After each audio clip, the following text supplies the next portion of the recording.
The GB News presenter called Sir Keir Corbyn's biggest cheerleader after the Labour leader accused journalist Owen Jones of being a cheerleader for Mr Corbyn despite his previous support for his predecessor.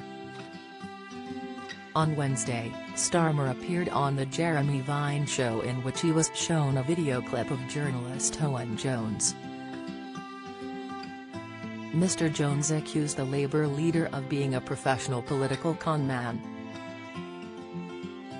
The Guardian columnist said, "He has brazenly overtly delivered the exact opposite of what he said he would be as Labour leader."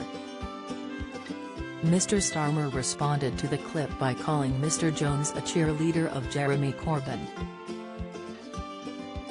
Mr Starmer said, "I'm focused intently on winning the next general election. The Labour Party has lost 4 elections in a row. Owen was a cheerleader of the last attempt and we failed." He added, "If we carry on like that, we are letting millions of people down. So I took a decision to take the Labour Party from where we were when I took over, which was the worst general election defeat since 1935, and change the Labour Party." Mr Jones responded to Mr Starmer on his Twitter account, @OwenJones84. He said also, "In another example of Starmer's dishonesty, he calls me a cheerleader of the last Labour leader, yet so was he?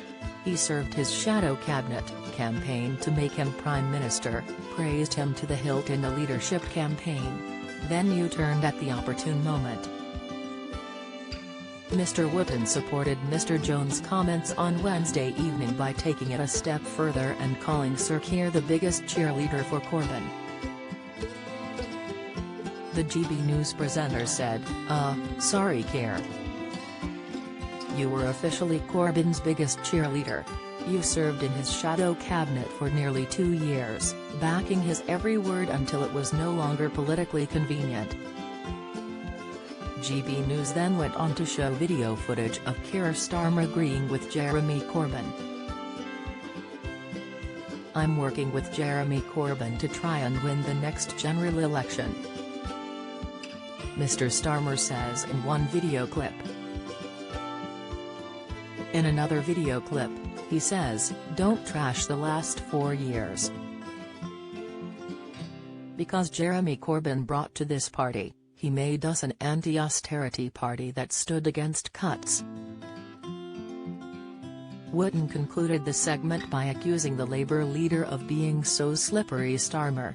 He said, "He might try and run away from his past, but we as always have the receipts and we'll be showing more of them as the election comes closer."